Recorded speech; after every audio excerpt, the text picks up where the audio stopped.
প্রিয় বন্ধুরা, এখন আমরা স্টার্টে ক্লিক করব। স্টার্টে ক্লিক করে প্রোগ্রাম থেকে মাইক্রোসফট অফিসে ক্লিক করব। এরপর মাইক্রোসফট অফিস 2010 এ ক্লিক করব। তাহলে আমরা প্রোগ্রামে প্রবেশ করব।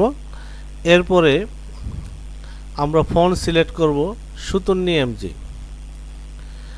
আমরা ফন্টে চলে গেলাম, এখান থেকে শর্টকাটে সুতন্নি এমজি।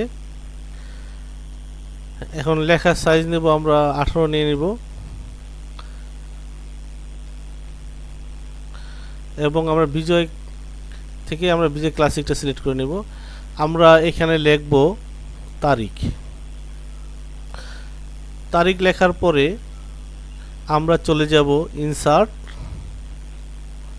ইনসার্ট থেকে চলে যাব আমরা টেক্সট থেকে কুইক পার্টস, এই অপশনে চলে যাব।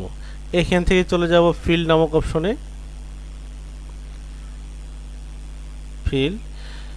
ফিল্ডের বক্স চলে আসলে আমরা ক্যাটাগরিজ থেকে সিলেক্ট করব ইকিউ।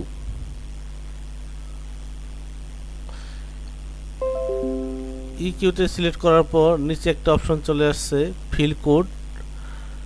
আমরা ফিল কোডে ক্লিক করব। ফিল কোড পাশে আছে অপশন, এই অপশনে ক্লিক করব। এরপর আমাদের সামনে এরকম একটা বক্স আসবে, এখন ফাংশনে ক্লিক করব।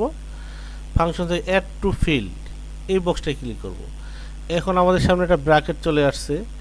ব্র্যাকেটটা দুইটা ভাগে বিভক্ত, মাঝখানে একটা কমা দেওয়া আছে। কমার ডান অংশে আমরা বাংলা তারিখটি লিখব যেটি উপরে থাকবে এবং ইংরেজি তারিখ লিখব যেটি নিচে থাকবে। তো আমরা বাংলায় লিখলাম,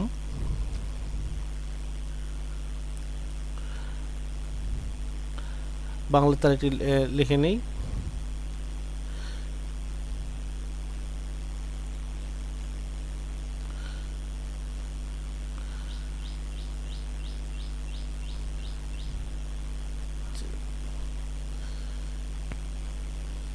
ফাল্গুন 1431 এবং 17 ফেব্রুয়ারি 2025।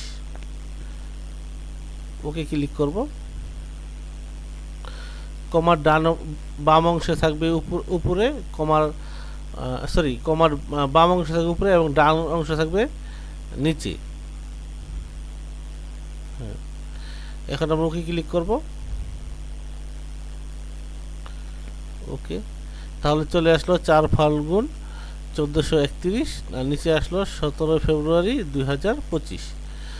এখন আমরা আপনাদের বোঝানোর জন্য একটু লেখাটা বড় করে দেখালাম, একটু বোল্ড করে দিলাম। ঠিক আছে, এইভাবে আমরা সহজেই আমরা আমাদের সরকারি চাকরির চিঠিপত্র বা নথিপত্রে এইভাবে তারিখটি উপর নিচে দিতে পারি।